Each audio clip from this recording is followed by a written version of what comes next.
Hello, welcome back to this week's market update. Today is Monday, September 9th, 2024. We had a very full week, so we will jump right in. Heading right into our market performance, stocks sold off last week on concerns over an economic slowdown, driven by weaker than expected job gains reported on Friday. As of Friday, September 6th, the Nasdaq Composite had its worst week since 2022, declining by almost 6% there, closely followed by the S&P 500, which had its worst week since 2023, down 4.25%, and the Dow Jones Industrial Average also having a rough week, down almost 3%. On the other hand, though, we did see bonds up nearly 1% in the week as interest rates have been slipping ahead of upcoming expected rate cuts.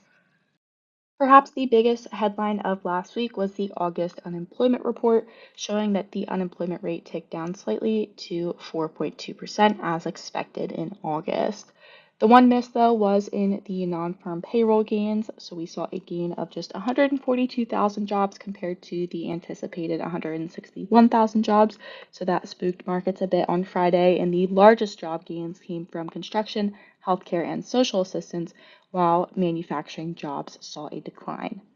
Average hourly earnings rose 0.4% in the month and were up 3.8% from August of last year. However, the overall weaker than expected job gains overshadowed these more positive parts of the jobs report. So, one of the biggest contributors to last week's sell off for sure. Ahead of the August jobs report, we got the ADP National Employment Report, which revealed that private employers added just 99,000 jobs in August, falling short of expectations. Industries with job gains included education, construction, and other services. And on the other hand, we saw job losses reported in professional and business services, manufacturing, and information services. Here you can see the year-over-year percent change in private employment according to ADP, the post-pandemic spike in employment, and then how we've been cooling ever since then, more recently dipping below the 10-year average growth rate in the last month or two here. So overall, just continuing to show the softening labor market and spooking markets a bit last week.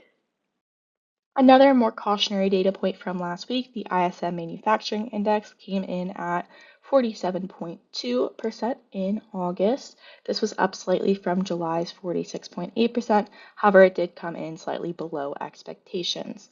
In the report, the Institute for Supply Management highlighted that demand remains weak as businesses are hesitant to invest in capital and inventory due to tight monetary policy, as well as a lot of uncertainty surrounding the upcoming presidential election. This month's reading continues the bearish trend that we've been seeing in the manufacturing sector since about 2022, and it raised further concerns about the state of the overall U.S. economy and increased expectations for a more aggressive 50 basis point rate cut at the upcoming September Federal Reserve meeting. Economic activity in the service sector expanded for the second consecutive month in August, with the ISM Services Index coming in at 51.5% here, up slightly from July and up even more so from June's negative reading there. This marks growth in the services sector in 6 out of the last 8 months and 48 out of the past 51 months of this most recent cycle. While many industries reported slow to moderate growth, businesses continue to report that they are facing challenges from high costs and interest rate pressures, which have impacted sales and traffic in a variety of industries. Despite a lot of headwinds, the services sector remains resilient in August, supporting the overall strength in the U.S. economy and offsetting a lot of the weakness that we've seen in the manufacturing side of the economy. So overall, we are not as bullish as we were maybe a year or 2 years ago in the service sector, although it does remain a positive indicator for the U.S. economy. The yield curve, more specifically the spread between the 10-year and the 2-year U.S. Treasury yields, has become uninverted for the first time in over 2 years. This last week marked the end of an inversion that began all the way back in July of 2022, where the 2-year Treasury yield exceeded that of the 10-year Treasury yield. In a normal environment, the longer the maturity with the same credit risk should pay a higher yield because you are locking your money up for a longer period of time, but this has not been the case in the last 2 years at all. Historically, a de-inverting yield curve has been a precursor to a recession, typically occurring just a few months before an economic downturn. So this de-inversion could be signaling a potential recession ahead, or it could also be just an unusual deviation from historical patterns if a recession does not come in the next 6 to 12 months. Weaker jobs data, declining manufacturing activity, and other economic warning signs do suggest the potential for an economic slowdown of some magnitude ahead. Maybe not a full blown recession, but there is a lot of data to support the case that there could be a recession or downturn in the coming months. So that's it for this week's market update. We really appreciate you tuning in, and we look forward to seeing you next week.